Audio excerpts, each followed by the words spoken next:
Kementerian Agama Republik Indonesia memastikan istitaah kesehatan akan menjadi syarat pelunasan biaya haji.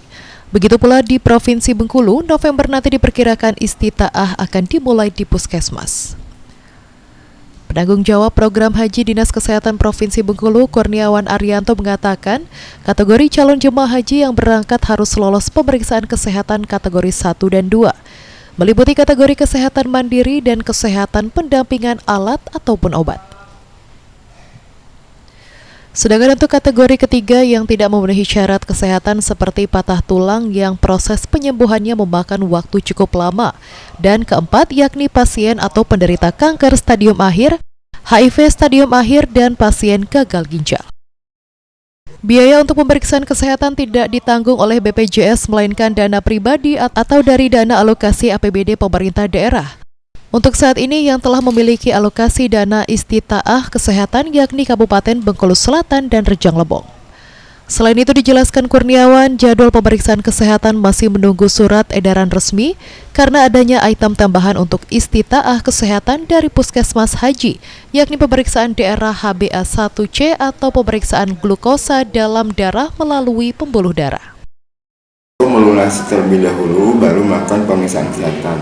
Nah, karena mungkin Kemenkes hasil rapat evaluasi nasional kemarin antara Kemenkes yang bertanggung jawab terhadap masalah kesehatan sama Kementerian Agama yang bertanggung jawab penuh dalam penyelenggaraan ibadah haji merekomendasikan bahwa di 2024 itu harus pemeriksaan kesehatan dulu, harus memenuhi syarat istitaah kesehatan namanya.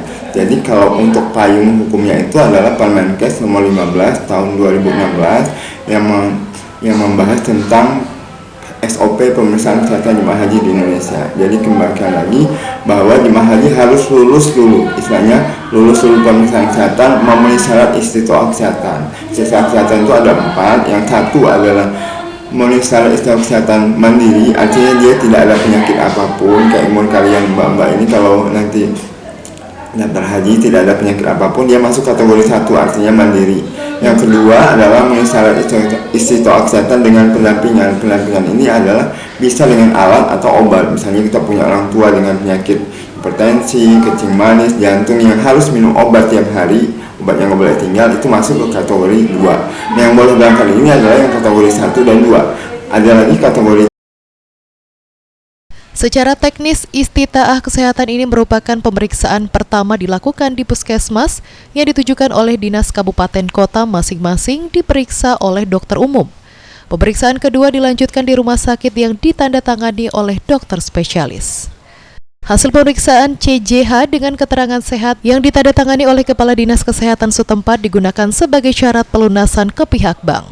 Harus lolos dulu pemeriksaan kesehatan apakah dia kategori 1 atau 2, baru nanti diberi surat keterangan ditandatangani oleh Kepala Dinas Kesehatan Kabupaten Kota setempat. Karena yang masalah pemeriksaan kesehatan itu di Kabupaten Kota. Sudah surat lulus itu baru dibawa ke bank untuk pelunasan jemaah haji. Kalau dia udah ada. Dian Maya Erika, RBTV melaporkan.